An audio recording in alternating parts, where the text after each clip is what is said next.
Online judicial point में आप सभी का स्वागत है। आज हम दंड प्रक्रिया संहिता 1973 की धारा 25 का अभियोजन निदेशालय के बारे में जानेंगे। 25 का ये मूल सीआरपीसी में नहीं था, इसे 2005 के संशोधन अधिनियम द्वारा 23 जून 2006 से जोड़ा गया है।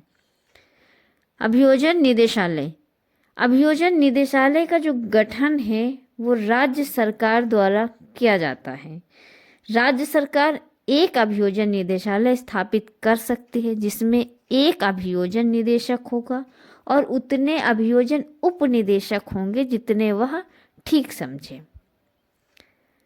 अगला क्वेश्चन आता है कि जो व्यक्ति अभियोजन निदेशक या उप अभियोजन निदेशक के रूप में नियुक्त किया जाएगा उसकी नियुक्ति की पात्रता क्या है। तो यदि वह व्यक्ति अधिवक्ता के रूप में कम से कम 10 वर्ष तक उसने विधि व्यवसाय किया हो और ऐसी नियुक्ति उच्च न्यायालय के मुख्य न्यायमूर्ति की सहमति से की जाएगी। अर्थात कि जो व्यक्ति 10 वर्ष तक अधिवक्ता के रूप में उसने प्रैक्टिस किया है और उच्च न्यायालय के मुख्य न्यायमूर्ति की सहमति से उस व्यक्ति को अभियोजन निदेशक या उप अभियोजन निदेशक के रूप में नियुक्त किया जा सकता है।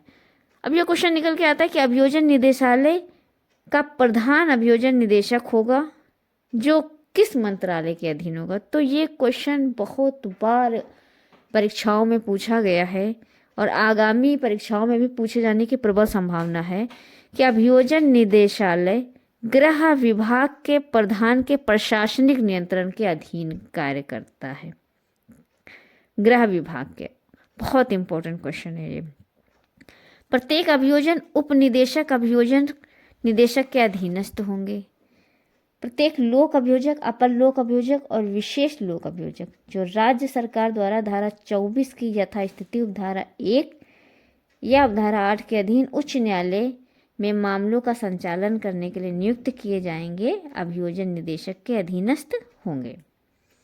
प्रत्येक लोक अभियोजक, अपर लोक अभियोजक और विशेष लोक अभियोजक जो राज्य सरकार द्वारा धारा 24 की यथास्थिति उपधारा 3 या उपधारा 8 के अधीन जिला न्यायालयों में मामलों का संचालन करने के लिए नियुक्त किया जाएगा। और प्रत्येक सहायक लोक अभियोजक जो धारा 25 की उपधारा 1 के अधीन नियुक्त किया जाएगा अभियोजन उप निदेशक के अधीनस्थ होगा। अभियोजन निदेशक और अभियोजन उप निदेशकों की शक्तियां तथा कृत्य वे क्षेत्र उनके लिए प्रत्येक अभियोजन निदेशक नियुक्त किया जाएगा ऐसे होंगे जो राज्य सरकार अधिसूचना द्वारा विनिर्दिष्ट करे। लोक अभियोजक के कृत्यों का पालन करने में इस धारा के उपबंध राज्य के महाधिवक्ता पर लागू नहीं होंगे। बहुत इंपॉर्टेंट पॉइंट है, ये पूछा गया भी है कि अभियोजन निदेशालय के जो कृत्य होते हैं अभियोजक लोक अभियोजक के कृत्यों का जो पालन करने में जो राज्य के महाधिवक्ता पर लागू होंगे कि नहीं होंगे। तो ये राज्य के महाधिवक्ता को लागू नहीं होंगे। वीडियो अच्छा लगा हो तो लाइक शेयर सब्सक्राइब करें।